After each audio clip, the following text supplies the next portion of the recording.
নমস্কার, কেমন আছেন আপনারা সবাই? আজকে ২০২৬-এর ২৩শে জানুয়ারি। আজকে যেমন নেতাজি সুভাষচন্দ্র বসুর জন্মদিন, অন্যদিকে তেমন সরস্বতী পূজাও পড়েছে। তাই আমি স্নান করে রেডি হয়ে গেছি পুষ্পাঞ্জলি দিতে যাব বলে। এখন ওই সকাল ৯:৩০ মতন বাজছে, আর ও এইমাত্র ঘুম থেকে উঠে আমাকে ছাড়তে যাচ্ছে।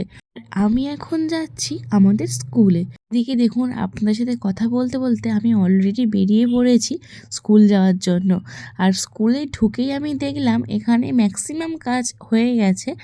এই যে বড় ডালাটা ভর্তি করছে, এটাই সবাইকে প্রসাদ হিসাবে দেবে, আর এইটাও ঠাকুরের কাছে পুজো হবে। আর এখানে সবাই মিলে কাজ করছে, তাই আমার আর বসার প্রয়োজন হয়নি। অন্যদিকে দেখুন, ঠাকুরমশাইও চলে এসছেন পুজো করার জন্য। এখানে অলমোস্ট সব কিছু রেডি করা, তবুও যেগুলো ঠাকুরমশাইয়ের করার কথা সেগুলোই উনি এখন করে নিচ্ছেন। যেমন ধরুন, এই ঠাকুরের গলায় মালা পরানো, দেবী ঘট বসানো, এই সমস্ত কাজগুলি করছেন। এখন তো মোটামুটি সমস্ত কিছু কমপ্লিট। এবার ঠাকুরমশাই পুজোতে বসলেন, আর এইদিকে দেখেছেন ঠাকুরের মুখটা কতটা মিষ্টি লাগছে। এরপর ঠাকুরমশাই পুজো কমপ্লিট হয়ে যাওয়ার পর ঠাকুরমশাই সবাইকে ফুল দিচ্ছিলেন পুষ্পাঞ্জলি দেওয়ার জন্য। আমিও ওদের সঙ্গে প্রথম ব্যাচেতেই পুষ্পাঞ্জলি দিয়ে নিলাম। আর পুষ্পাঞ্জলি দেওয়ার পরে এখানে সবাইকে আবিরের টিকা দেওয়া হচ্ছিল। দেওয়ার পরে যেহেতু আমি বাড়ি চলে যাব, তাই ঠাকুরের সাথে একটা ফটো তুলে নিলাম। আমাদের স্কুলে কয়েকজন মিসেদের সাথেই আমি ফটো তুললাম। চলুন, বাড়িতে এসে এবার রেডি হয়ে আমি বেরিয়ে পড়েছি বাড়ি যাওয়ার জন্য। যেহেতু লম্বা ছুটি পড়েছে, ওইদিকে আবার ২৬শে জানুয়ারি পড়েছে সোমবারে, তাই এখন পুরো লম্বা ছুটি। তাই ভাবলাম এখানে থেকে লাভ নেই, বাড়ি থেকে ঘুরে আসা যাক। তাই আমরা দুজনে মিলে বেরিয়ে পড়েছি বাড়ি যাওয়ার জন্য। এখন আমরা টেকনোপলিসের কাছে সিগনালে দাঁড়িয়ে আছি। এরপর টেকনোপলিসের সামনে থেকে সেক্টর 5 ওপরে দিয়ে আমরা চলে এলাম। এইটা হচ্ছে সেক্টর 5 এর ওভারব্রিজ, আর সাইডে রয়েছে সেক্টর 5 এর মেট্রো, যেটা ধর্মতলা অবধি গিয়েছে। আর এই জায়গাটা দেখুন, এখন ওই সকাল 10টা মতন বাজছে, তবু হালকা দূরের কুয়াশাগুলো কতটা সুন্দর লাগছে, তাই না? এটা হচ্ছে মা ফ্লাওয়ার ওপর দিয়ে আমরা ধর্মতলায় যাচ্ছি, আইটিসি হোটেলের সামনে এখন। আর ওই যে দূরে দেখতে পাচ্ছেন, ওইটা হচ্ছে কি আমাদের সায়েন্স সিটি। মাফলার ওপর দিয়ে যাতায়াত করেন, তা তো নিশ্চয়ই জানেনই আইটিসি আর সায়েন্স সিটি কতটা কাছাকাছি। যেহেতু বাইকে যাচ্ছিলাম, তাই হয়তো ক্লিপগুলো অতটাও ভালো আসেনি। আর এইদিকে এটা হচ্ছে বিশ্ব বাংলা মেলা প্রাঙ্গণ।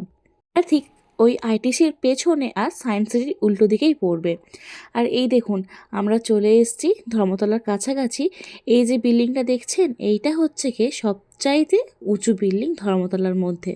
এই জায়গাটাতে আপনারা ম্যাক্সিমাম সবাই চেনেন। এটা হচ্ছে রবীন্দ্র সদন। রবীন্দ্র সদনের সামনে যে মাফলাওয়ারের রাস্তাটা, ওটাই। আর ওই যে দূরে দেখতে পাচ্ছেন, ওই যে উঁকি মারছে, ওটা কি বলুন তো? ওটা হচ্ছে ভিক্টোরিয়া মেমোরিয়াল। ভিক্টোরিয়ার সামনে দিয়ে চলে এসেছি এখন। এটা হচ্ছে কি আলিপুর চিড়িয়াখানা, যেটা আমরা নর্মালি চিড়িয়াখানা বলে থাকি। সেই চিড়িয়াখানার সামনে দিয়ে এখন এই মাঝেরহাট ব্রিজের ওপরে উঠলাম। মাঝেরহাটে এইটাও মেট্রো স্টেশন। আর মাঝেরহাটে ব্রিজটাই রাত্রিবেলায় এলে আরও সুন্দর বোঝা যায়, আরও বেশি ভালো লাগে। এমনিতেও শুধুমাত্র মাঝেরহাট ব্রিজ বলে নয়, রাত্রেবেলা তো কলকাতার দৃশ্যটাই অন্যরকম হয়ে যায়, তাই না? অন্যদিকে যেমন ২৩শে জানুয়ারি, তাই রাস্তায় যেতে যেতে দেখলাম এখানে ফ্ল্যাগ তোলা হচ্ছে। তারই কটা ক্লিপ আমি এখানে নিয়ে নিলাম। এখন আমি চলে এসেছি জোকাতে। আর এই জোকা থেকে স্টার্ট হয়ে যায় আমাদের ওয়ান ওয়ে, যে কারণে জ্যামটাও হয় প্রচুর পরিমাণে। আর এখন আমরা যাচ্ছি ভাষা মন্দির, অর্থাৎ শ্রী স্বামীনারায়ণ মন্দিরের সামনে দিয়ে। পরের আর রাস্তার মধ্যে আমি আর কোনো ক্লিপই নিতে পারিনি। অবশেষে আমি লাস্ট ২.৫ ঘন্টা বাইক জার্নি করার পর আমি এসছি বাড়িতে।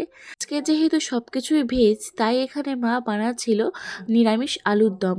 আর এইদিকে দেখুন হচ্ছে গরম গরম বাসন্তী পোলাও। মানে এখনো পুরোপুরি রেডি হয়নি আর কি, ওই মা তৈরি করছে। এই বেলুনগুলো দেখে নিশ্চয়ই আপনারা বুঝতে পেরে গেছেন কোথাকার বেলুন। হ্যাঁ, ওই যে ঐশী অন্নপ্রাশন থেকে দুষ্টু যে বেলুনগুলো এনেছিল, সেই বেলুনগুলো। চলুন, এবার আমি হাত মুখ ধুয়ে নিই, ফ্রেশ হয়ে নিই। আপনারা সবাই সুস্থ থাকবেন, সাবধানে থাকবেন, আর নিজেদের খেয়াল রাখবেন। আবার দেখা হবে পরের কোনো একটা ভিডিওতে। ভিডিও ভালো লাগলে অবশ্যই একটা লাইক, কমেন্ট, শেয়ার করবেন আর সাবস্ক্রাইব করবেন।